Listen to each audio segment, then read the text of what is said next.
वकील मानकर एई टाइप रो जो रोची आपण भाबुचंदी कि एटा गोटे मिसगाइड करचंदी किंबा या परे एई जो जदी मिछ केस रे पड़िबो वकीलंको ऊपर किछि रहिबो कि कार्यानुष्ठान ग्रहण करा जिवो कि? बहुत बढ़िया क्वेश्चन पचारला कि मिसगाइड एडवोकेट माने वकील माने करूचंती कि अनेक गुडे जगह रे आमे डिस्कशन करिचो कि झियो माने मिछ फॉल्स केस पकोचंती, झियो माने कोर्ट रो मिसयूज करूचंती, मिसयूज ऑफ द लॉ जोटा कुआ आइची, फेक केस दोचंती। तो ए जो फेक केस कोन विक्टिम देई थाए किए ना किए गोटे वकील ताको एडवाइस करता सजेशन करी जेमिति अतुल सुभाष को केस रे हमें देखिले अनेक गुडी आपण देखंतु कोनोसी विक्टिम निजे तो करि न थाए आपण कहले से गोटे वकील रो गाइड नै थाए, वकील ताको मिसगाइड करूची कि गाइड करूची सेटा तो जणा न थाए। किंतु आपण सुनिचंती जुडिशियरी मिसयूज होची, फेक केस दिया होची, अनेक गुडी एग्जांपल हम पाखरे अछि। आ जेतबे हमें एई केस ताको गोटे केस स्टडी हिसाब रे मु नौची सेतबे जना पडुची हां कोठी ना कोठी गोटे वकील पाखु गला बेलकु से मिसगाइड करूचंदी, से कहउचंदी हमें अपोजिशन को डरेबा पई हमें ताको जो अतीतर घटना रे जो अतीतर जो बयस छाड़ी आस्थिली माने गोटे एग्जांपल ए बी बाहाई जाइथिबे बाहागर हो जाइथिबो 10 वर्ष परे तार बी वाइफ कहबो तू जदि मोरे कथा न सुनि मु तते 14 वर्ष मते किडनैप करके आनिथिलु, मो सहित कंसेंट रिलेशनशिप नथिला, मो सहित सेक्सुअल रिलेशनशिप रे मु तते पोक्सो एक्ट और रेप केस रे पके दे। व्हाट काइंड ऑफ एटा को टाइप रो लीगल एडवाइस ना ना एटा को टाइप रो गोटे कथा गोटे गाइड आपण गोटे क्लाइंट को करछन। आ गोटे क्वेश्चन पछले वकील माने पनिशमेंट पाइबे कि नै? हमर आपण पढिबे एडवोकेट एक्ट 1960 माने आपण जदि पढिबे से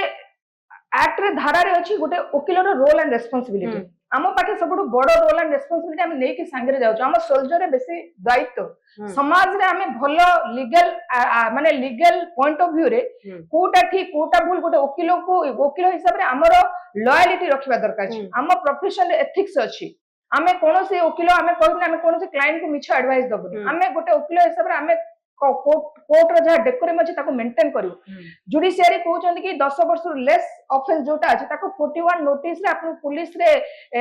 एमओयू देबे, थाना रे सरेबे, कोर्ट को आनिबे, कोर्ट रे लॉट्स ऑफ केस पेंडिंग अछि। एटा स्टैट्यूट कहला परे आपण देखो अनेक वकील माने अछंती जोटा कि 10 वर्ष लेस ऑफेंस थिले मते से गोटे वकालतनामा दस्तखत करिकि क्लाइंट को कोर्ट को नेकी कोर्ट रे क्लाइंट को ठिया करे दोछ। तो एई सब जिंस जेतबे देखुची कोठी ना कोठी हां वकील माने मिसगाइड करूचंती, वकील माने भलो एडवाइस दोनांती, आपण मानको पाखरे एग्जांपल अछि। डॉक्टर माने कर मध्ये सेमति गोटे एग्जांपल थाए, डॉक्टर माने मध्ये भूल प्रेस्क्रिप्शन लेखि कि पेशेंट को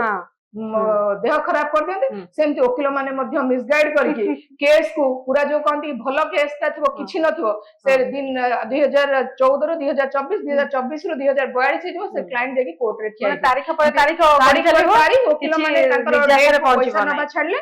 it's kind of money occupation नहीं एथिक्स पूरा प्रोफेशन एठी जते गोटे कथा कहइयो को चाहेबी बोधे सोनाली पंडांगर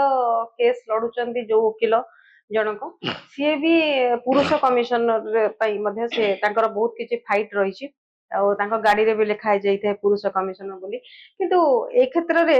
सी क्षेत्र भी अप्लाई करि परिबे द्वारस्थ हेई परिबे पुरुष कमिशनर रे ना कोन कहउचंदी आपण? नहीं प्रथम कथा ताको भी तो न्याय दरकार तो मु फर्स्ट आपण कथा उठी रेक्टिफाई करि दोछि। रेक्टिफाई एथिपाई करूछि पुरुष कमिशनर सेमति किछि बॉडी वर्तमान जे नाही इंडिया रे। फर्स्ट तो एटा बुझिबा को पड़िबो